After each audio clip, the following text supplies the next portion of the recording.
नमस्कार, मैं हूं आपके साथ मयंक। देखिए आज 14 अप्रैल है और एक बड़ी खबर आ रही है इस वक्त की हॉर्मुज से जुड़ी हुई। और खबर ये है कि आज रात तक ये माना जा रहा है कि एक बड़ा प्लान तैयार हो सकता है चीन, रूस और ईरान के बीच की। आखिर डोनाल्ड ट्रंप ने जो ब्लॉकेट कर रखा है हॉर्मुज का, उसको कैसे जवाब दिया जाए। देखिए दो तीन बेहद अहम डेवलपमेंट है जो इस समय सामने आ रहे हैं। पहली खबर यह है कि रूस के विदेश मंत्री लावरोव इस समय चीन में हैं। वो चीन पहुंच चुके हैं।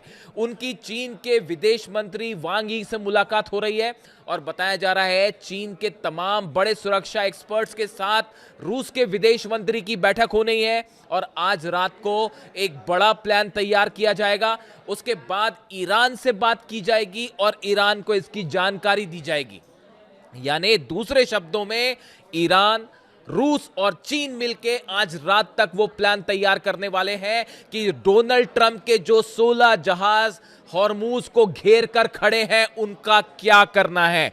क्या मामला यहां से समंदर में एक बड़ी जंग की तरफ बढ़ सकता है या डोनाल्ड ट्रंप पीछे हटेंगे। बस ये दो ही तरीके हैं। देखिए इस वक्त हालात ये हैं कि जो डोनाल्ड ट्रंप ने ब्लॉकेड कर रखा है ओमान की खाड़ी में, अरब सागर में जो डिस्ट्रॉयर्स खड़े हैं डोनाल्ड ट्रंप के, उसको लेकर चीन की तरफ से सीधा सीधा धमकी आ गई है।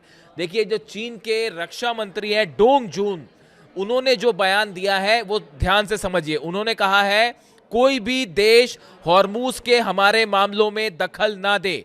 हमारे जहाज हॉर्मुज से आ जा रहे हैं, हॉर्मुज पर ईरान का कब्जा है, नियंत्रण है और यह हमारे लिए खुला हुआ है। चीन के रक्षा मंत्री ने साफ साफ कह दिया है डोनाल्ड ट्रंप को कि हॉर्मुज के मामले में हस्तक्षेप मत करिए। हमारे जहाज वहां से आ रहे हैं, अगर आप हस्तक्षेप करते हैं तो यह ठीक नहीं होगा।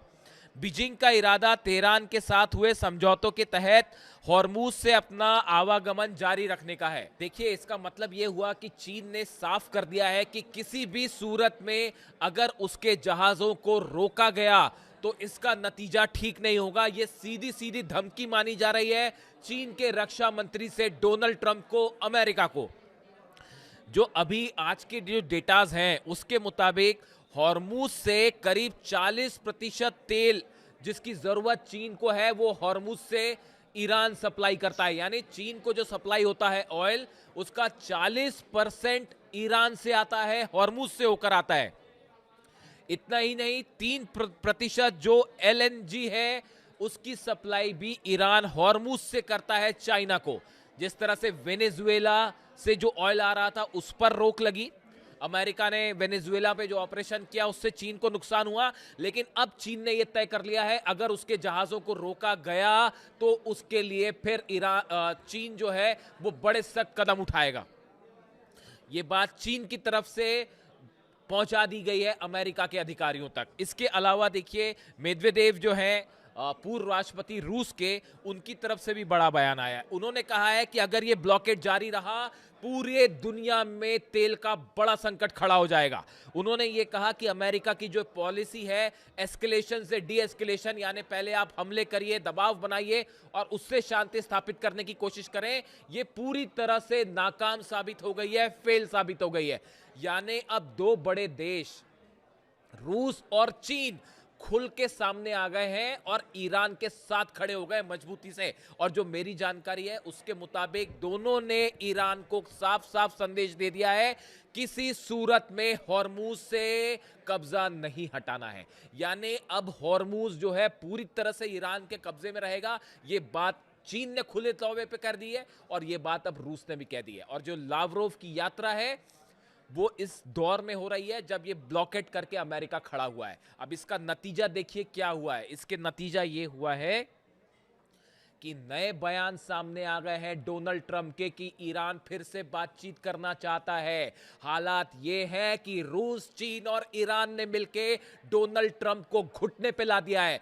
पहले जंग में ईरान ने बुरी हालत कर दी अमेरिका की, पूरी दुनिया में किसी से नहीं छुपा है। अमेरिका अपने 16-17 बेस नहीं बचा पाया, 25 एयरक्राफ्ट जो है वो तबाह हुए हैं। इसके अलावा कई वॉरशिप्स जो है उन पर हमले हुए और पूरे अरब देशों में जितने ठिकाने थे, चाहे वो आईटी सेक्टर्स है उनको नहीं बचा पाया अमेरिका, जितने तेल के ठिकाने थे उन पर हमले हुए, रिफाइनरीज पर हमले हुए, पूरी दुनिया ईरान की मिसाइलों का दम देखती रही और डोनाल्ड ट्रंप कुछ नहीं कर पाए।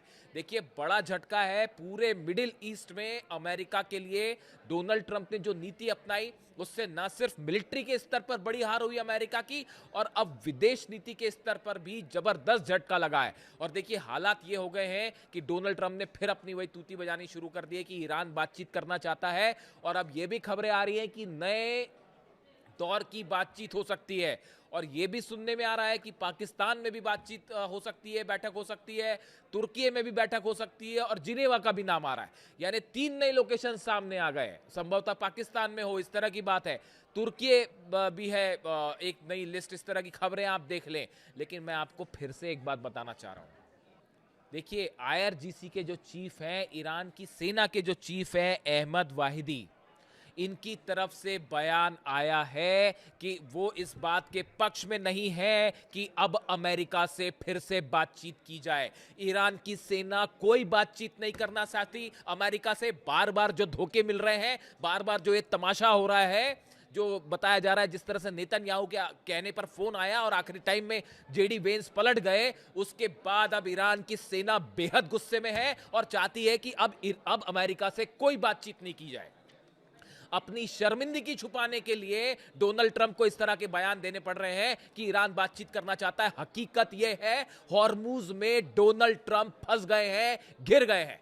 पहले तो वो हवाई युद्ध जो हुआ, फाइटर जेट से हमले और वॉर प्लेन से हमले, उसमें मुंह की खाई अमेरिका ने, और अब हॉर्मुज में घिर गए हैं क्योंकि चीन तैयार बैठा हुआ है कि अगर एक भी जहाज रोका, एक भी जहाज पर हमला हुआ तो उसका अंजाम समझिए। चीन एक तो जो रेयर अर्थ मटेरियल जा रहा है अमेरिका को, वो पूरा का पूरा रोक देगा। हाहाकार मच जाएगा अमेरिका की इकोनॉमी में। और दूसरा ये जो जहाज रुकने वाली बात है, अगर अब चीन देखिए बेहद नाराज है जिस तरह से वेनेजुएला में है, उसके बाद चीन ये तय कर चुका है किसी सूरत में ईरान से व्यापार नहीं रोका जाएगा। ये बात रूस भी तय कर चुका है।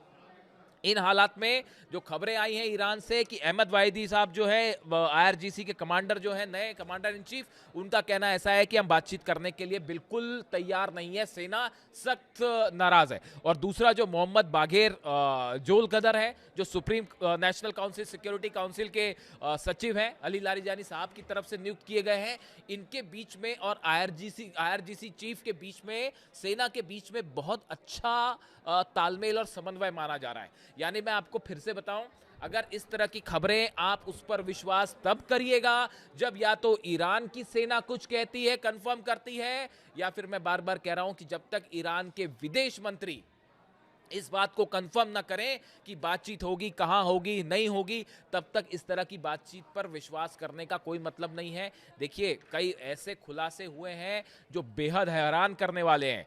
देखिए सैयद मोहम्मद मरांदी, ये वो शख्स हैं जो उस डेलीगेशन का हिस्सा थे जो ईरान से बातचीत करने के लिए पाकिस्तान आया था। अब इनकी तरफ से जो बयान सामने आए हैं वो बेहद हैरान करने वाले हैं।